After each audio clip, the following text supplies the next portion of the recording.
aren't the promises of God my reality? Why don't I see that overcoming faith? Why aren't I seeing that? Well, the thing is, because your obedience is not complete in the sight of God. That's right. I can tell you from history in the Bible, 1 Samuel chapter 15. That's when the prophet Samuel is sent by God to speak to King Saul. And then King Saul has lost the kingdom. Now he continues as king for the next 15 to 20 years in the eyes of men. So he looks like he's alive as king.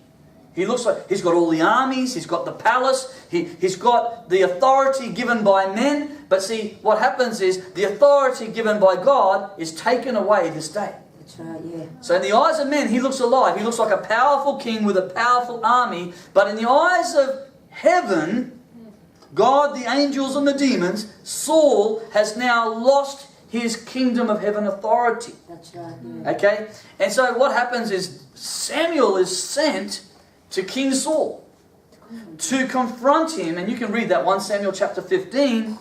And he says a number of things there. But this is what he says. See, the thing was, God sent Saul on an assignment.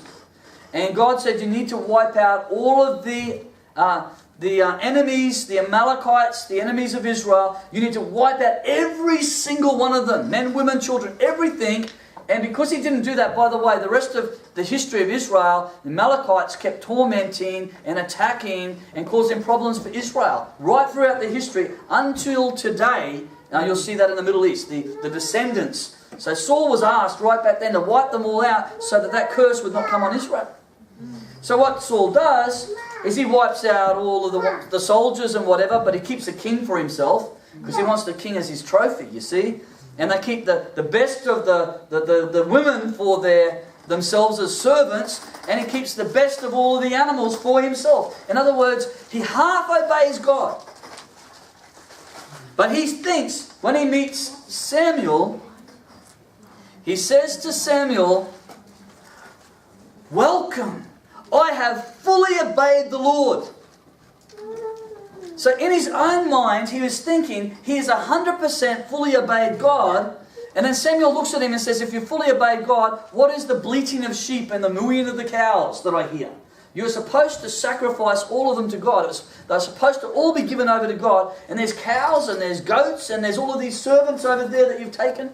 You've taken the plunder for yourself. And by the way, Sardis was a city where the Christians would have been involved financially, working. And they would have been prospering financially. And the thing was that their service of God was incomplete. Even though they were actively working and prospering. They would have had nice houses. Their kids would have had nice clothes. So that's why in the natural everyone looks at them and goes, you look like you're the living church. These other churches over there are being persecuted, man. They don't even have jobs. They're struggling. They don't even have food on the table. They're struggling. They're suffering away. And you guys are prospering. You have prosperity. You must be the blessed church. You see, the whole thing with Saul and his army, they took the plunder for themselves, the things that they were supposed to fully give over to God. Not saying that God cannot prosper us. There is a place for that, but there's also a priority of that. Because they were busy working to prosper financially, and because all their time and energy was going into working to prosper financially, their time and energy was now sucked into that, and they couldn't fully obey God and the things of God. That's one of their sins, one of their failures in the city. So this church represents someone like Saul. He remains king in the eyes of men for many years. He looks like he's got power and authority, but actually, you know what happens? He gets tormented by demonic spirits. That's right, yeah. The Spirit of God leaves him, and demonic spirits come upon him. He gets tormented by demonic spirits. He has no authority spiritually. That's right. So this church in the natural looks like they're prospering. In the natural they look like they're blessed. But spiritually they have lost all authority. That's why the lampstand picture, what Jesus sees, is he says, the darkness that's all around you has won. Because your light has died. Because you've been running after the things of this world and you've been not running after the things of heaven. And again, if you've got a job, work well. That's part of your witness. We need money to pay bills. I'm not saying don't do that, but the thing is we're talking about priority. and their running after the things of this world had caused them to be incomplete in obedience to God. That's the problem here. Okay, so they've not watched the fire of their hearts. Remember, verse 3, remember therefore what you have received and heard, and obey it, and repent. But if you do not wake up, I will come like a thief, and you will not know at what time I come, and I will come to you. I just want to look at the second part of this. We'll look at the first part later. If you don't wake up, he said, I want you to wake up and strengthen what remains. I want you to wake up and strengthen what is not yet dead. But if you do not wake up, I'm going to come like a thief in the night. You don't know when. You don't know where. I'm going to suddenly turn up. You know, how would you like Jesus giving you the thief in the night visitation? You know, like Jesus says, you don't know when or where I'm coming, but I'm going to come. Watch out. So you better be prepared and be sober, vigilant. Be awake when I come, and make sure that I find you awake. And then when I come, I'm going to reward you. I'm going to bless you. I'm going to say, well done, faithful servant. But if I come and find you slumbering, then I am going to punish you because you've failed in your assignment. This is what's been said here. So wake up. I'm going to come like a thief. You won't know when or where I come, but I will come. Now, this is important. I'll share why. Sardis was the capital of the Lydian Empire. It's an ancient empire called Lydia. And as the capital, it was the capital city. It was the stronghold fortress city of the empire of Lydia. It was on the top of a high mountain. There's a huge mountain range, like mountains everywhere. There you go. You can tell I took art at school. Okay. And here is this stronghold city. Now the back of the city was this cliff. It just was straight down. There's no path. You couldn't walk up it. Very, very steep cliff. And there's only one way to get into the city. And that was through the southern gate. And so if enemy armies come, the only way they can attack the city, because there's mountains everywhere that they can't pass through, they had to come through the one path, which is the southern gate. Which means when the enemies come, you know where the enemy's coming from. So all of the guard towers and all of the soldiers were at the south gate protecting the city. And this city had never been conquered in its history. Because the thing is, when you're coming with a huge army, and if there's a narrow path, as big as your army is, they've got to get small to come through here. And so you're only facing a small number, and they're easily able to defeat that small number. Anyway, military strategy going on here. But there's a spiritual lesson, just wait. You see, they knew where the enemy would come from to attack them and try to defeat them. And so they watched over the gates of that area. They watched over that area that they knew the enemy would come from. So what happens is the king of Lydia, he was overconfident, and he was actually warned historically. I've seen the letters of this. He was warned historically that he was overconfident, and in his overconfidence he felt too secure. And he's actually warned by counselors, because their city had never fallen. There's only one way the enemy could come. They were easily able to defeat the enemy. It's like you are overconfident in your security. And this is a danger to you. And in his overconfidence, the Lydian king invades Persia, which was under Cyrus, King Cyrus. He invades Persia, and he's defeated in the battlefield, but then he withdraws his soldiers back to the citadel, the stronghold city, because he knows the Persian army cannot conquer him. And so he's there very comfortable. And they're fighting whatever Persian soldiers come, easily defeating the Persians. So what happens at night time? Because the king is so comfortable, what do you do at night time? You sleep. At night time he goes to sleep, feeling very secure and comfortable in his stronghold. The enemy cannot touch me. My army is strong. We're guarding the gates. In the morning, he's awakened to shouts and screams of warfare within the city walls. He's awakened to shouts and screams. And as he gets up, he realizes the city has been invaded by the enemy. You know what happened? At night time, the Persians sent expert soldiers that knew how to climb cliffs. They were trained how to climb very high, hard places. And so a small commando unit of Persians came in the back door. Because the thing is, they were so secure in their, they said in their own history, they said, even little children can protect our back gate. We don't need strong warriors. The enemy will never come here. This will never be attacked from this angle. And the thing is, the enemy came in that angle, jumped over the city, and started defeating them from inside the city and opened the gates. And the city fell. An unconquerable city fell. In its history, again, several hundred years later, the Greeks were the world power. After Alexander the Great, and then after Alexander the Great, there was a number of other leaders, and one was called Antiochus. And Antiochus also, by the way, he invaded ancient Israel, and the Jews defeated him finally. But Antiochus was fighting against the king of Lydia. And Antiochus did the same thing the Persian king did to conquer the city. He sent in people that climbed the back wall. And because the thing is, they fell back. A couple of hundred years have gone. You know, we've not been defeated now. And they forgot what has happened in their history. You need to know your history.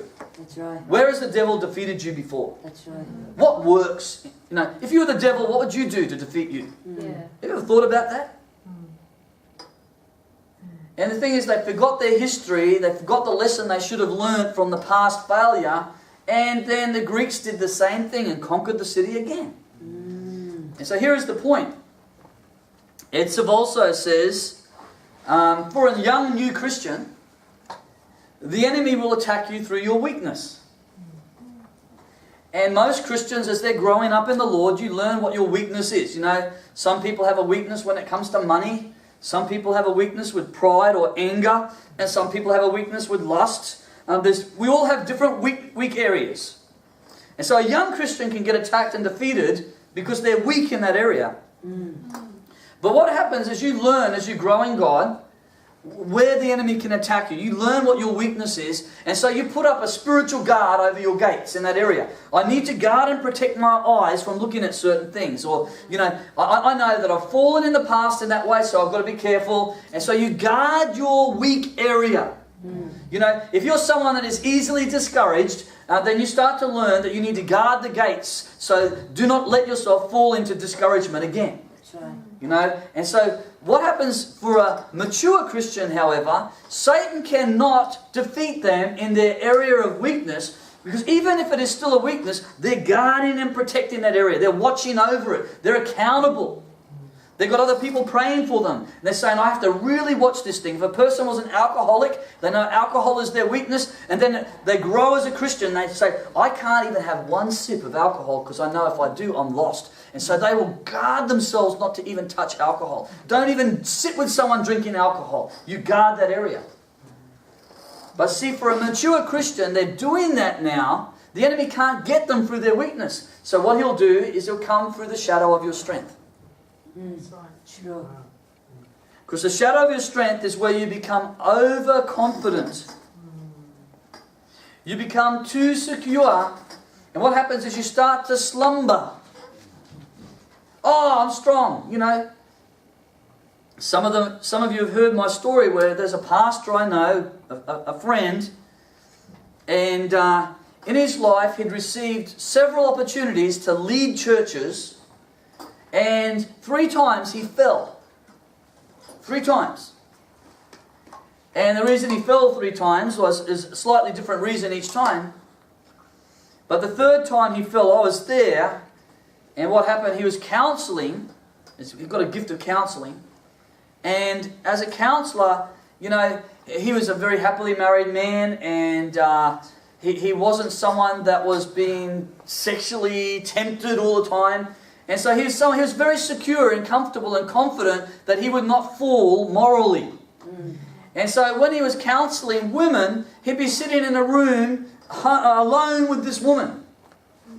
A counseling room, just him and the woman, and he'd done it for years and he'd never fallen. And then this one day he's there with this woman and they've been spending quite a bit of time in counseling over a number of weeks, and then suddenly she leans forward and she kisses him and he kisses her back. And he did what he thought he would never do. And then the whole thing blew up and she told her husband and he was kicked out of the church. And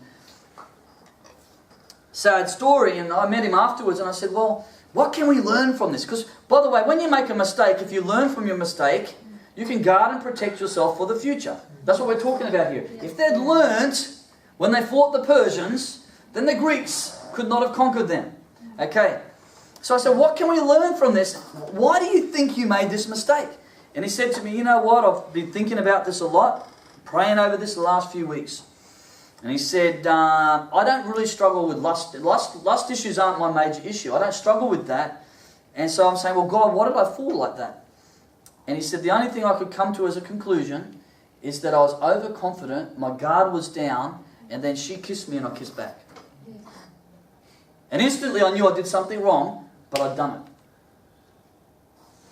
See, the enemy will come in the area of your strength. That's right. The enemy, especially when if you're a new Christian, he'll come in the area of weakness. Guard your area of weakness, okay? They would have been very stupid to take all the guards off the front gate and put them at the back, yeah? Because then the enemy would have just come in the front gate. So you've got to learn what to guard in your life. What are your weaknesses, but also what are your strengths? Where are you overconfident? See, overconfidence causes us to slumber. You get so secure. And this is why this church had fallen into these problems in their very comfortable city. Let's have a look. I've got a couple of scriptures here. Matthew 24, verse 43 and 44.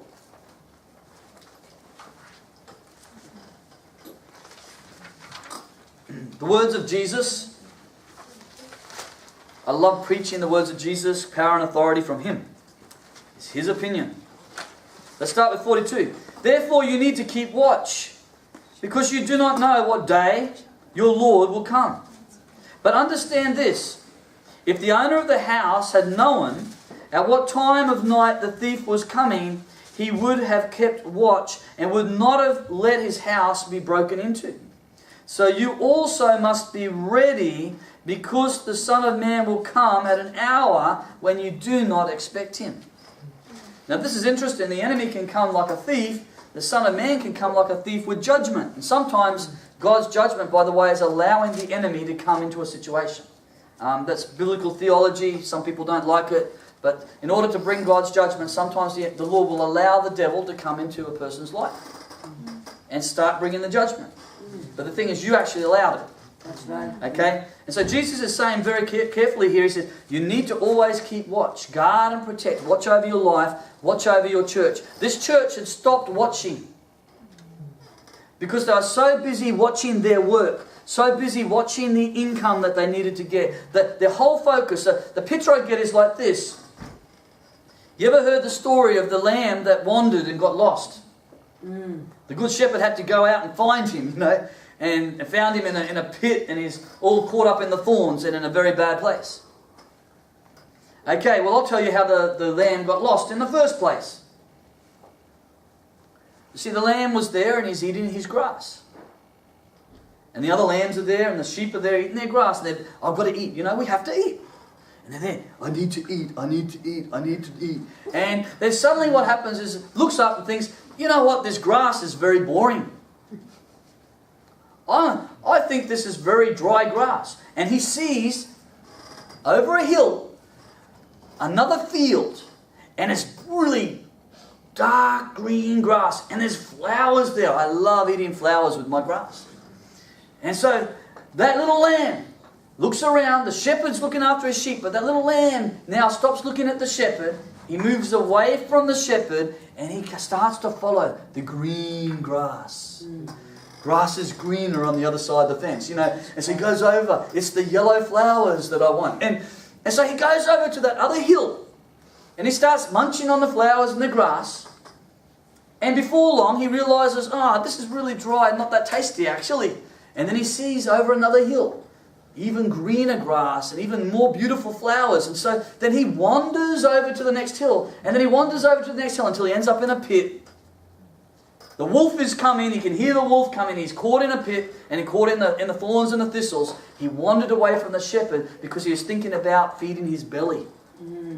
He was thinking about the things of this world, what I need to eat, what I need to wear, what I need income with. He's thinking only about that, and he moves away from the shepherd. This is what happens to this church. This is why they stop watching, because if the good shepherd is the watchman.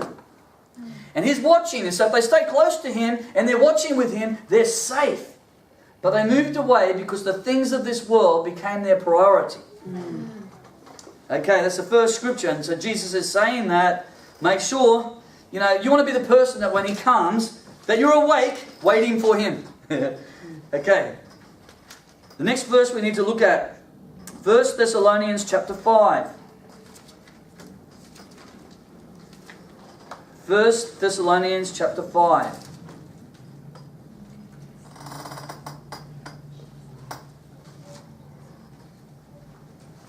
Verse 2 and 3. For you know very well that the day of the Lord will come like a thief in the night. While people are saying peace and safety, destruction will come on them suddenly as labor pains on a pregnant woman, and they will not escape. Again, it's talking about the second coming of Jesus, but we can apply it to our situations. See, the Lord is coming like a thief in the night. The enemy's coming like a thief in the night. We don't know when, don't know where.